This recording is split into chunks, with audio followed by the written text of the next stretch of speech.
Hello everyone, welcome to Hindi रोचक कहानियाँ channel. आज की कहानी है क्या मालिनी को हुआ अपनी गलती का एहसास।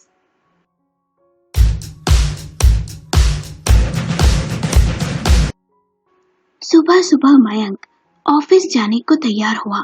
नाश्ता करते करते अपनी पत्नी मालिनी से बोला, मालिनी, आज शाम मुझे दिल्ली जाना है, मेरी फ्लाइट है, तुम मेरी पैकिंग कर देना।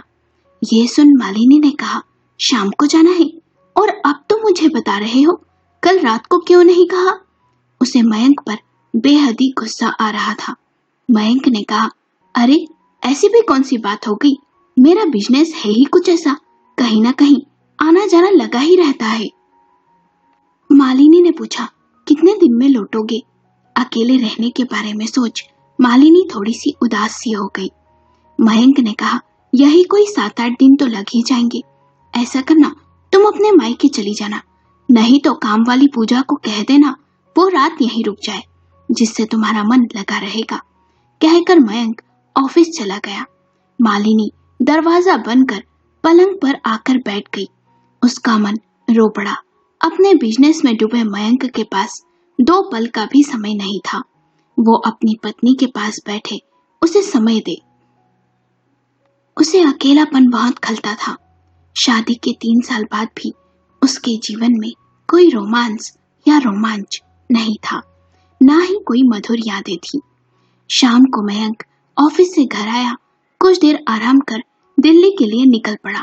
मयंक के जाने के बाद मालिनी अपने कमरे में जाकर अपनी अलमारी खोल सामान बैग में रखने लगी। सोचने लगी, कल सुबह मायके चले जाएगी। सामान भरते हुए उसकी नजर एक सलवार कमीज पर आकर ठहर गई, जिसे रोहित ने आज से 8 साल पहले उसके 19वें जन्मदिन पर दिया था। उसे उसने अब तक सीने से लगाए संभाले हुए रखा था। मालिनी उस सलवार कमीज को ले पलंग पर लेट गई। उसे देखते देखते अतीत में डूब सी गई।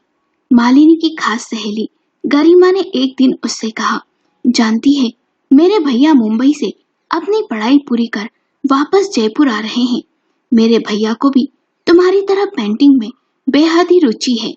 वे बहुत ही अच्छी पेंटिंग बनाते हैं। तुम कल आना उनसे मिलने। मालिनी का पेंटिंग प्रेम उसे गरिमा के घर खींच लाया। मालिनी ने जब गरिमा के भाई रोहित की बनाई हुई पेंटिंग्स देखी तो वो उनमें खो सी गई। रोहित और मालिनी के बीच अपनी पेंटिंग्स को लेकर बहुत सी बातें हुई। उसके बाद दोनों साथ मिल तरह तरह की पेंटिंग्स बनाते। मालिनी कब रोहित को दिल दे बैठी पता नहीं चला। रोहित और मालिनी के बीच प्यार के फूल खिलने लगे थे। दोनों मन ही मन एक दूसरे को चाहने लगे थे। एक दिन रोहित ने मालिनी से अपने दिल की बात कह दी। मालिनी ने भी अपने प्रेम का इजहार कर दिया। सबसे ज्यादा खुश थी तो गरिमा, उसकी बेस्ट फ्रेंड, उसकी भाभी बन उसके घर आएगी। 2 साल बीत गए। मालिनी का कॉलेज खत्म होने वाला था। एक दिन रोहित ने मालिनी से कहा, अब हमें घर में शादी की बात कर लेनी चाहिए। ऐसा करो, तुम अपने परिवार को हमारे रिश्ते के बारे में बता दो। मालिनी ने कहा, ना बाबा ना, मेरे पापा के सामने मैं कुछ कहने की हिम्मत नहीं कर सकती। ऐसा करो, तुम ही आकर बात कर लो पापा से। रोहित ने कहा, ठीक है, मैं कल शाम ही आकर तुम्हारे पापा से बात करूंगा, फिर उसके बाद ही अपने घर में बताऊंगा। अगले दिन जैसे जैसे शाम का समय नजदीक आ रहा था, मालिनी के दिल की धड़कन तेज सी होती जा रही थी। कुछ देर बाद रोहित मालिनी के घर आ गया। उसके पापा से इधर उधर की बातें की और फिर कहा, अंकल, आप बुरा न माने तो मैं कुछ कहना चाहता हूँ। दरअसल मैं और मालिनी एक दूसरे को पसंद करते हैं। मैं और मालिनी शादी करना चाहते हैं।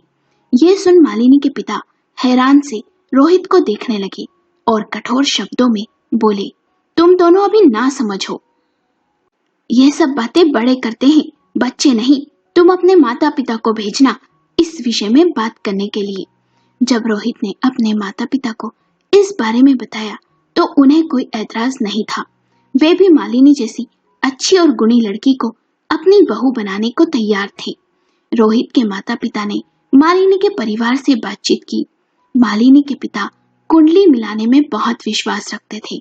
इसलिए उन्होंने अपने पंडित जी को घर पर बुलाया। उस दिन दोनों परिवार वहीं मौजूद थे। पंडित जी ने कुछ देर दोनों की कुंडलियां देखी और फिर बोले, जजमान, दोनों कुंडलियां एक दूसरे के विपरीत है। कन्या को मांगलिक दोष है और लड़के को नहीं। यदि कन्या की शादी इस लड़के से साथ हुई तो कुछ सालों बाद ही लड़के की मृत्यु हो जाएगी। पंडित जी के शब्द सुन सब मौन थे। किसी को कुछ समझ नहीं आ रहा था। रोहित के परिवार वाले कुछ देर बाद चले गए। मालिनी के पिता ने साफ शब्दों में कह दिया था, यह शादी नहीं होगी। मालिनी के पिता ने मालिनी से कहा, पंडित जी ने साफ साफ कह दिया है कि दोनों की कुंडलियां मेल नहीं खाती। यदि शादी हुई तो बहुत ही बड़ा अनिष्ट होगा, इसलिए तुम उस लड़के रोहित को भूल जाओ। मालिनी की माँ ने भी कहा, पढ़ने के बहाने ये सब गुल खिला रही थी। माँ बाप का कोई लिहाज शर्म तक नहीं है इस लड़की को। अब खुद की मर्जी से वर ढूंढेगी तो ऐसा ही अनर्थ होगा। कान खोलकर सुन ले, लड़की, आज से तू उस गरिमा के घर नहीं जाएगी और वो लड़की गरिमा यहाँ नहीं आएगी। उस लड़के से तेरा मिलना जुलना बंद। मालिनी की आंखों से आंसू बह निकले। वो चुपचाप जाकर बिस्तर पर औंधे मुंह लेट गई। मालिनी का कहीं मन नहीं लगता। वो मन ही मन घुटे जा रही थी। उसके बाद गरिमा उससे मिलने कभी नहीं आई और ना ही मालिनी उससे मिलने गई। रोहित ने जरूर एक दो बार लैंडलाइन पर कॉल किया, पर माँ के वहां होते हुए मालिनी बात नहीं कर सकी। मालिनी की माँ अब साए की तरह उसके साथ होती। उसे कहीं भी अकेले घर से बाहर नहीं जाने देती। 2 माह बीत गए।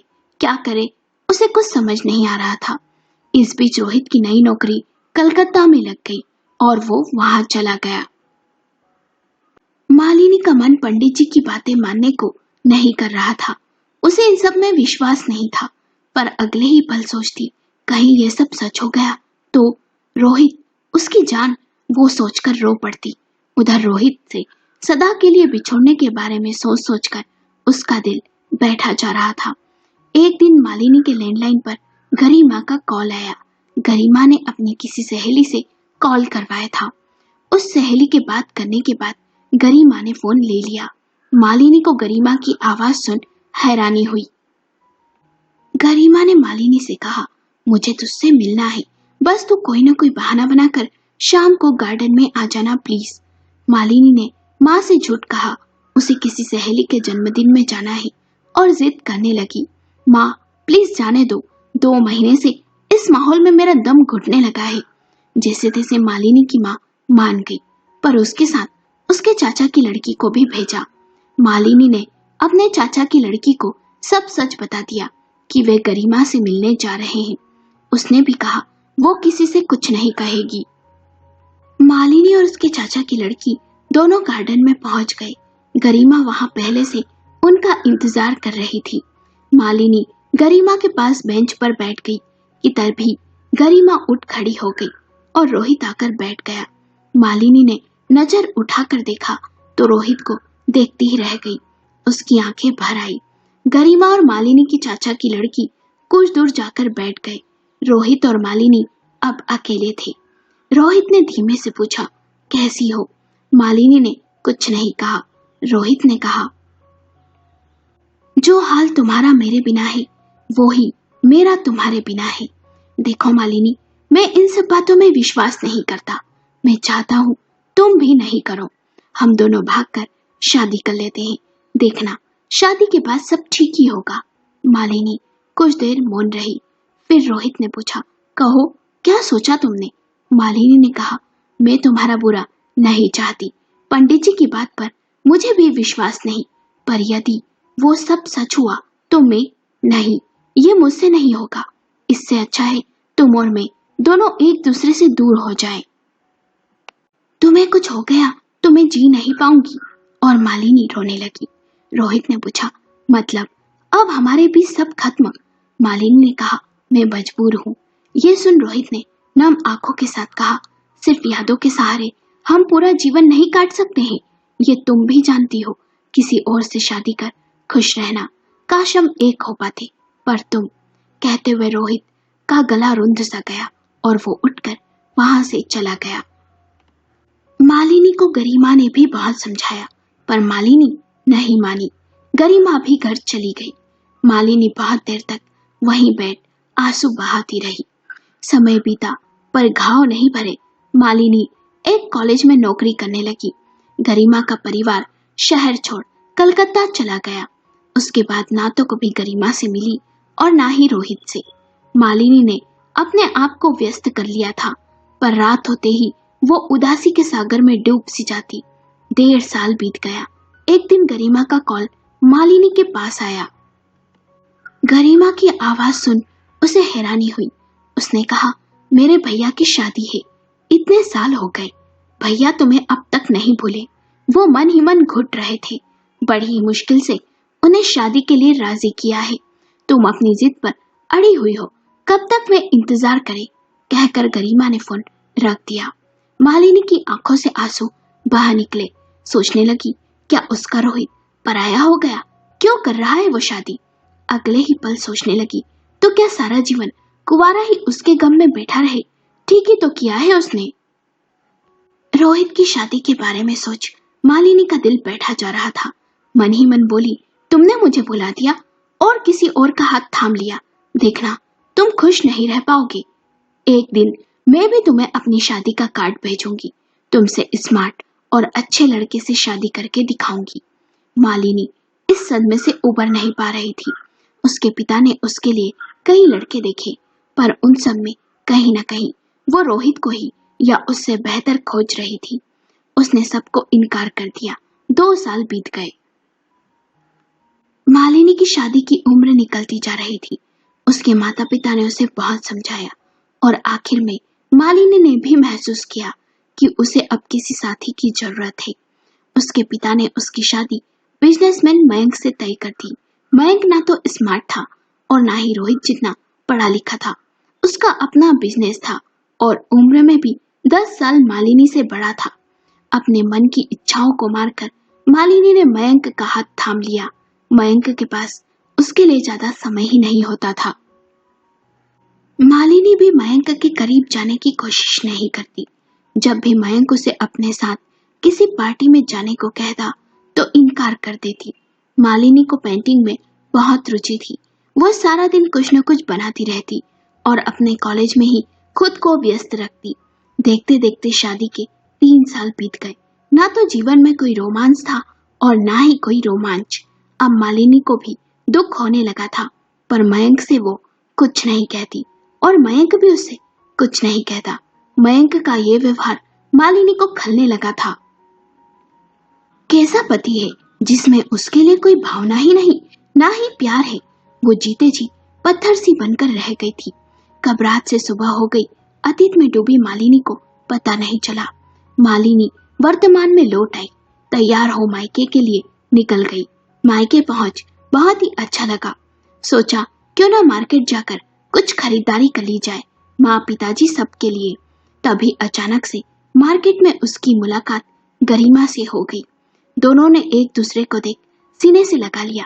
तब गरिमा ने बताया कि उसका ससुराल इसी शहर में है। वो उसे अपने घर ले गई।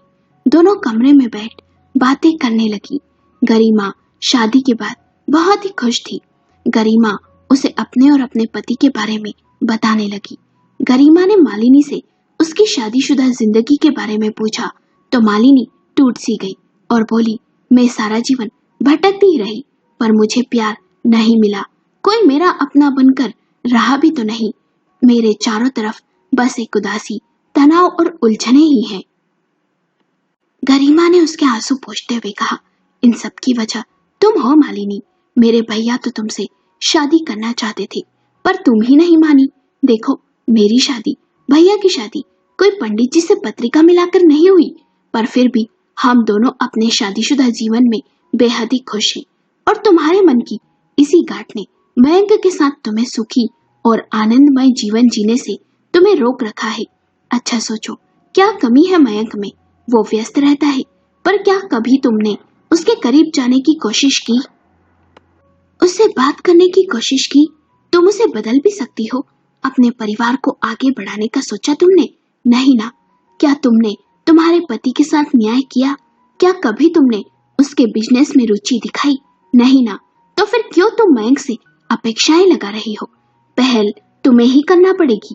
मालिनी, ना तो तुम में रोहित भैया से शादी करने की हिम्मत थी और ना ही उसकी यादों के सहारे अकेले जीवन बिताने का साहस। तुम खुद को समझ ही नहीं पाई कि तुम क्या चाहती हो। मालिनी और गरिमा दोनों की आंखों में आंसू थे।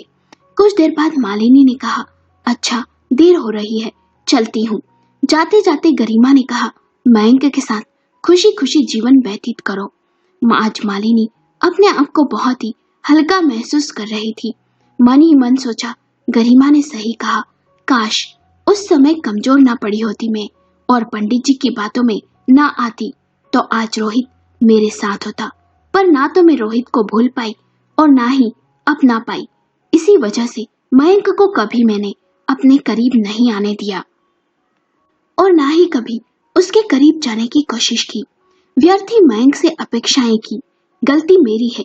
मैं कोशिश करूंगी मयंक को दिल से अपना बनाने की, उसके साथ वो सुनहरे पल बिताने की। अब मैं नहीं टूटूंगी, अपने घर को जोड़ने की कोशिश करूंगी। जो बीत गया सो बीत गया। धीरे धीरे मालिनी सब भूल आगे बढ़ने लगी। मयंक की बातों में दिलचस्पी लेने लगी, उसके साथ पार्टियों में जाने लगी, उसके बिजनेस के बारे में जानने लगी। उसने जाना उसके ऐसा करने से मयंक भी उसके बेहद ही करीब आ गया था। मालिनी मयंक के साथ खुश थी। कुछ समय बाद उसके यहाँ बेटे का जन्म हुआ। उसके बाद तो मयंक और मालिनी का रिश्ता और भी गहराता गया। मालिनी जान गई थी, अतीत की बातों को याद कर कुछ हासिल नहीं होता, उल्टा वर्तमान भी खराब होता है। सो अलग, जो बीत गया उसे ही भूलना है अच्छा होता है। यदि आपको कहानी पसंद आई हो तो हमें अपने विचार कमेंट करके जरूर बताएं। अगर कहानी पसंद आई हो तो वीडियो को लाइक करें, शेयर करें और चैनल को सब्सक्राइब करें।